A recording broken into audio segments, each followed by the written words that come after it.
Welcome back to our channel.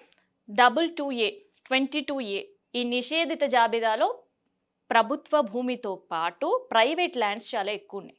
So, ఎక్కువ ఉన్నాయని చెప్పే కంటే కూడా లక్షల ఎకరాలు నిషేధిత జాబితాలో చూపిస్తుంది. సో, అందుకనే ప్రజల నుంచి తీవ్ర వ్యతిరేకత వినిపిస్తుంది, ప్రభుత్వానికి కనిపిస్తుంది. సో, దీంతో ప్రభుత్వం ఒక నిర్ణయం తీసుకుంది. అదేంటి అంటే ఈ నిషేధిత జాబితాలో ఉండే ప్రైవేటు వ్యక్తులకు సంబంధించిన భూములకు సంబంధించి అఫిడవిట్లు దాఖలు చేయాలని.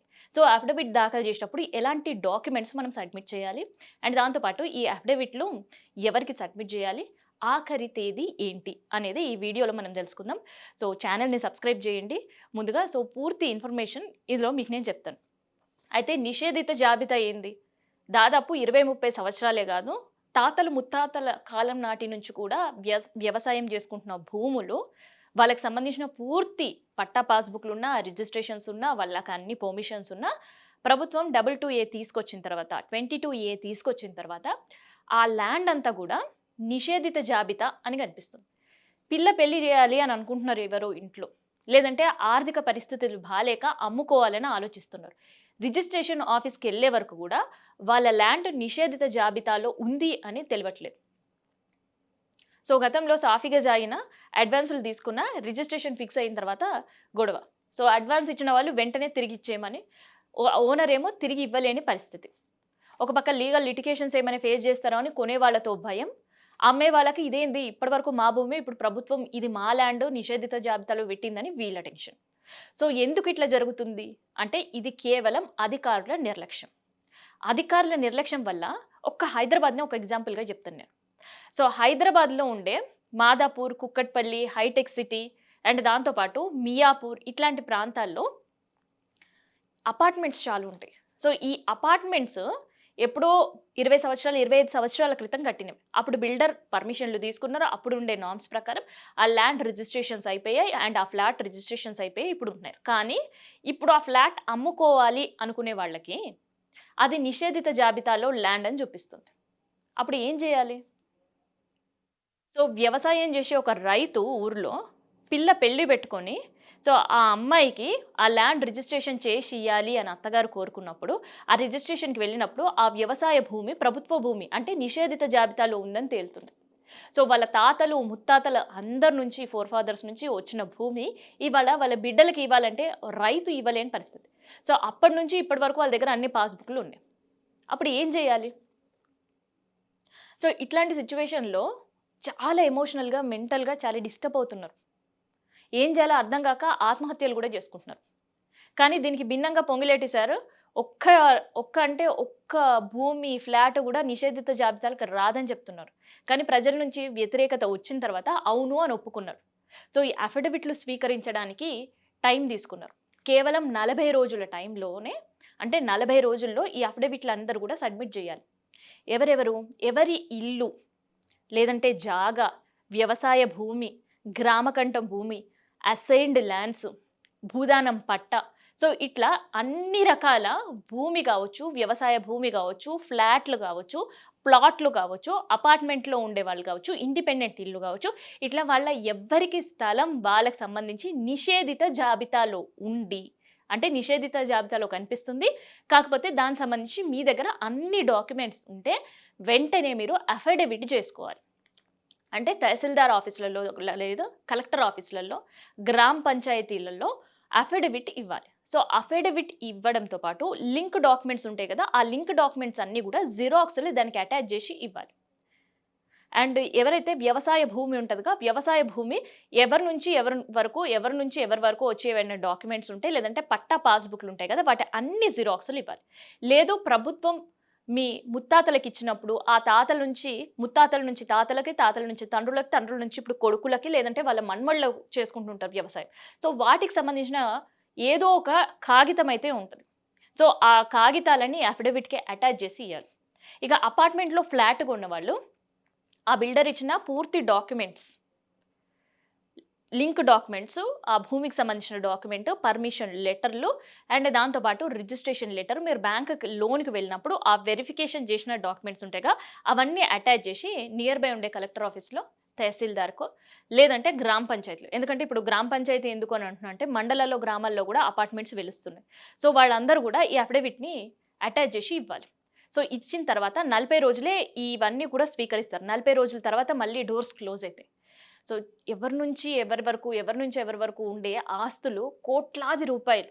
సో, ఆస్తులని కొంతమంది ఎమోషనల్‌గా లేదంటే ఆర్థికంగా ఇవన్నీ గూడా మనం బెట్టుకుంటాం. సో, ఆస్తిని కోల్పోవద్దు అంటే 40 రోజుల్లో టైమ్ ఇచ్చింది. అంటే నిన్నటి నుంచి స్టార్ట్ అయింది. ఇంకా 39 రోజులు మాత్రమే మీకు అవకాశం ఉంది. ఈ డాక్యుమెంట్స్ అన్నీ గూడా మీరు వాళ్ళకి సబ్మిట్ జేయాలి. సో, సబ్మిట్ జేసిన తర్వాత అధికారులు ఏం జేస్తారు అంటే ఇప్పటికే రిజిస్ట్రేషన్ ఆఫీస్ సంబంధించిన రికార్డుల ప్రకారం ఇట్లా ప్రైవేటు భూమి ప్రభుత్వ భూమిగా నిషేధిత జాబితాలో చేరింది. 42.39 లక్షల ఎకరాల పైగానే ఉందట అని కేవలం రిజిస్ట్రేషన్ ఆఫీస్ చూపిస్తుంది. కానీ దానికి భిన్నమైన పరిస్థితి. ఆ 42 ఎకరాలు ఏదైతే కనిపిస్తుందో అందులో కేవలం హైదరాబాద్ చూస్తుంటే 20 లక్షల ఎకరాలు ఉంది.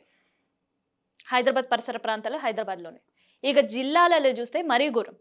సో, ఏ జిల్లాలో తీసినా మినిమమ్ 50 ఎకరాలు ఇట్లాంటి పరిస్థితిలో ఉన్నాయి. అంటే రిజిస్ట్రేషన్ శాఖకు సంబంధించిన వాటిలో కూడా నిషేధిత జాబితాలో ఎంతవరకు భూమి ఉంది అనేది ఆలోచించాలి ఇక్కడ మనం. అందుకనే ప్రభుత్వం ఒక పక్క అఫిడవిట్లకు సంబంధించిన నోటిఫికేషన్ ఇచ్చింది. అండ్ దాంతో పాటు అధికారులకు, రెవెన్యూ శాఖ అధికారులకు, కలెక్టర్లకు ఆదేశాలు కూడా జారీ చేసింది. క్షేత్రస్థాయిలో వీటినన్నిటిని అఫిడవిట్లనన్నిటిని కూడా మీరు పరిశీలించండి. సో, అఫిడవిట్లనన్నిటిని కూడా పరిశీలించి గతంలో ఉండే డాక్యుమెంట్స్, ఇప్పుడుండే డాక్యుమెంట్స్ పరిశీలించిన తర్వాత ఒక పక్క రిజిస్ట్రేషన్ ఆఫీస్‌కి సంబంధించి, తర్వాత ధరణికి సంబంధించిన పోర్టల్‌లో ఇవి 2 మిస్ మ్యాచ్ అవుతున్నాయా? లేదంటే మ్యాచ్ అవుతున్నాయా? సో, మిస్ మ్యాచ్ అయితేనే కదా నిషేధిత జాబితాలో ఉండేవి. సో, మిస్ మ్యాచ్ అయినప్పుడు ఆ వ్యక్తి పూర్తి డీటెయిల్స్ ఇస్తే, ఆ వ్యక్తికి సంబంధించిన డీటెయిల్స్‌ని మళ్ళీ రిజిస్ట్రేషన్ ఆఫీస్ సంబంధించిన డేటాబేస్ అండ్ ఇక్కడ ధరణి పోర్టల్‌లో ఎంటర్ చేయండి అంటూ. కానీ ఈ ఎంటర్ చేయండి అంటే జస్ట్ చెక్ చేసి అధికారి ఎంటర్ చేసే పరిస్థితి కాదు. మళ్ళీ దీనికి ఒక కమిటీ ఏసిర్రు. ఏంటి? ల్యాండ్ అడ్మినిస్ట్రేషన్ కమిషన్ అట. సో, ల్యాండ్ అడ్మినిస్ట్రేషన్ కమిషన్ ఆమోదిస్తే అప్పుడు మీరవి ఎంటర్ చేయాలి.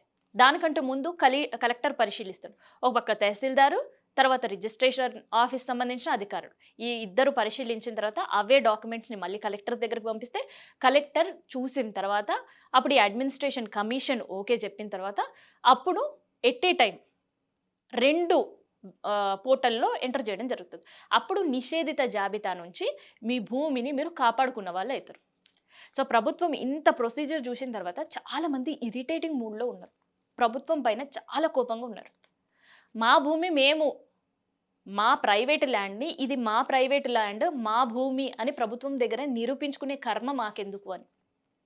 పోనీ ప్రభుత్వం పింఛన్లు ఇస్తున్నారంటే మీరు బ్రతికే ఉన్నారు అని నిరూపించుకోండి అని ఫోరెన్సిక్ సర్వే ఎట్లయితే చేసిండ్రో, సో, ఫోరెన్సిక్ సర్వేలో పాల్గొని మేము బ్రతికే ఉన్నాము అని నిరూపించుకున్న వాళ్ళకి మాత్రమే పెన్షన్లు. నిరూపించుకోని వాళ్ళకి అక్కడ టెక్నికల్ గ్లిచ్ వచ్చినా, అధికారుల నిర్లక్ష్యం ఉన్నా, ఇంకేదైనా వాళ్ళక్కడ పెన్షన్లు కోల్పోయారు. సో, ఇప్పుడు సేమ్ యాజ్ ఇట్ ఈజ్ అలాగే మీది మా దగ్గర ఉండే ల్యాండ్ మీది కాదు మాది అని ప్రతి ప్రైవేటు వ్యక్తి నిరూపించుకోవాలి. సో, భూమి ఉన్నా, ఫ్లాట్ ఉన్నా, గ్రామకంఠం ల్యాండ్ ఉన్నా, ఏదున్నా కూడా ఈ భూమి మాకే చెందుతది. ఇది మా పూర్వీకుల నుంచి వచ్చింది. లేదంటే మేము కష్టపడి కొన్నాం.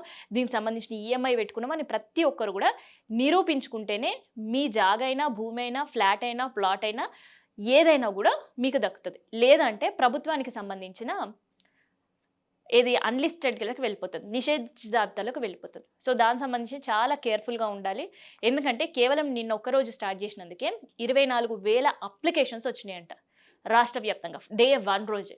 సో, ఒక్కసారి ఆలోచించండి ఎంతమంది ఈ ఇబ్బందులతో, ఈ ఇష్యూస్‌తో ఇబ్బంది పడుతున్నారు. ప్రభుత్వమే ప్రశాంతంగా ఉండే వాళ్ళని కదిపి 22A తీసుకొనొచ్చింది. వచ్చి ప్రశాంతంగా ఉండే పబ్లిక్‌ని పరేషాన్ పడేటట్టు చేసింది. సో, ఆర్థిక ఇబ్బందులు ఉండే వాళ్ళని ఇంకెక్కువ ఇబ్బంది పడేటట్టు చేసింది. ఎందుకు ఈ ఇబ్బంది ఎక్కువ పడేటట్టు చేస్తుంది అనంటే ఆల్రెడీ ఇష్యూస్ చాలా వరకు స్టార్ట్ అయినాయి. ఏ ఆఫీసర్ దగ్గరికెళ్ళి అన్ని డాక్యుమెంట్లు ఇచ్చినా ఆ డాక్యుమెంట్ ముందుకు వెళ్ళాలి అంటే ఫైల్‌లో డాక్యుమెంట్‌తో పాటు డబ్బులు కూడా ఇవ్వాల్సొస్తుందంట. సో, ఇది నేను ఏ ఆరోపణలు ఎవరిపైన చెయ్యాలనుకోవట్లేదు. కాకపోతే ఒక్కసారి తెలంగాణ రియల్ ఎస్టేట్ అసోసియేషన్‌కి సంబంధించిన ప్రెసిడెంట్ ఏమన్నారో వినండి అధికారుల నిర్వాహకం పైన. హ్మ్. కనీసం 20,00,000 ఓపెన్ ప్లాట్స్ గానీ, ఇండ్లు గానీ నిషేధిత జాబితాలో ఉంటాయి. పిల్లల పెళ్ళిళ్ళ కోసమో, లేకపోతే చదువుల హ్మ్. కోసమో కొనిపెట్టుకున్నటువంటి ఆస్తులు ఇవాళ హ్మ్. నిషేధిత జాబితాలోకి పోయింది. ఇప్పుడు ఏం చేస్తున్నారు? వాళ్ళ ప్రాపర్టీ అమ్ముకోవాలంటే ఎన్ఓసి కావాల్సొస్తుంది. హ్మ్. ఎంఆర్ఓ ఆఫీస్‌ల చుట్టూ, కలెక్టర్ ఆఫీస్‌ల చుట్టూ బాధితులు తిరుగుతూ హ్మ్. అక్కడ ఒక్కొక్క ఎన్ఓసికి 50,000 నుంచి ₹1,00,000 సమర్పించుకొని ఎన్ఓసి తెచ్చుకుంటున్నారు. అది కూడా ఏదైనా పెద్దవాళ్ళు ఏదైనా రికమెండేషన్ చేస్తే చేస్తే తప్ప. తప్ప అవ్వదు. లేకపోతే వీళ్ళు అక్కడి దాకా పోయే పరిస్థితి లేదు. వాళ్ళకి అర్థం కావట్లేదు ఏం చేయాలి? నిషేధిత జాబితాలో ఉంది. హ్మ్. ఎట్లా తొలగించుకోవాలి? ఎవరిని కన్సల్ట్ కావాలి? అంటే ఏం చేస్తారంటే ఈ రెవెన్యూ ఉద్యోగులకు ఒక మధ్యవర్తులుంటారు. మీడియేటర్స్. హ్మ్. ఆ మీడియేటర్స్‌ని కన్సల్ట్ కావాలా. మీడియేటర్స్ తోటి సమస్యని పరిష్కరించటం కోసం కలెక్టర్ల ఆఫీస్ చుట్టూ తిరగాలి. కలెక్టర్ ఆఫీస్ చుట్టూ తిరిగితే అక్కడ ఏమైతది? మీది 4 ఎకరాలు ఉందా? హ్మ్. నిషేధిత జాబితాలో ఉంది గదా! హ్మ్. మరి అది మేము క్లియర్ చేస్తాం. మాకు 2 ఎకరాలు ఇస్తారా? లేకపోతే ఎకరం ఇస్తారా? భూమి. భూమి. ఓహ్! ఇవి పరిష్కారాలన్నీ రెవెన్యూ డిపార్ట్‌మెంట్‌లో ఇప్పుడు అంటే ఇన్ని సార్లు పరిష్కారాలు పైసలతో ముడిపడి ఉన్నాయని విన్నాం. చూసాం కూడా. నేను కానీ ఇప్పుడు ఏకంగా భూమి రిజిస్టర్‌లు కూడా కోరుకుంటున్నారనమాట. ఇప్పుడు వీళ్ళకు హ్మ్. ఇది చాలా అంటే వరాల జల్లు కురిపిస్తుందన్నట్టు. ఈ నిషేధిత జాబితా అనేది రెవెన్యూ ఉద్యోగులకు వరాల జల్లు పైసలు ఇట్లా కురుస్తున్నాయి. హ్మ్. ఎక్కడ దాసుకోవాలో తెలియట్లేదు వాళ్ళకి. అన్ని పైసలున్నాయి ఇప్పుడు. వందల కోట్లు. ఆ! రెవెన్యూ ఉద్యోగుల్ని ఎవరిని పట్టుకున్న ఏసీబీ వాళ్ళు వందల కోట్ల రూపాయలు. సో, ఇట్లా ప్రజలు లంచాలు ఇచ్చుకోవడానికి మాత్రమే ప్రభుత్వం ఇట్లాంటి తీసుకొనొచ్చింది అని ఆరోపణలు వినిపిస్తున్నాయి. మరిప్పుడు ఆ ఆరోపణల నుంచి ప్రభుత్వం బయటపడాలంటే చాలా స్ట్రిక్ట్‌గా ఉంటే తప్ప నిజమైన ప్రజలకి న్యాయం జరిగే పరిస్థితి లేదు. ఇప్పుడు వాళ్ళ భూమి వాళ్ళు లేదంటే వాళ్ళ ఆస్తులు వాళ్ళవి నిరూపించుకోవడానికి లక్షల రూపాయలు ఖర్చు చేసుకోవాల్సొస్తుందంట. దీనిపైన ఒకసారి ప్రభుత్వం నిజంగానే దృష్టి పెట్టాలి అని కోరుకుందాం. సో, ఇట్లాంటి సమస్యలు నిజంగా మీరు గూడా ఎదుర్కొంటే కామెంట్ రూపంలో తెలియజేయండి.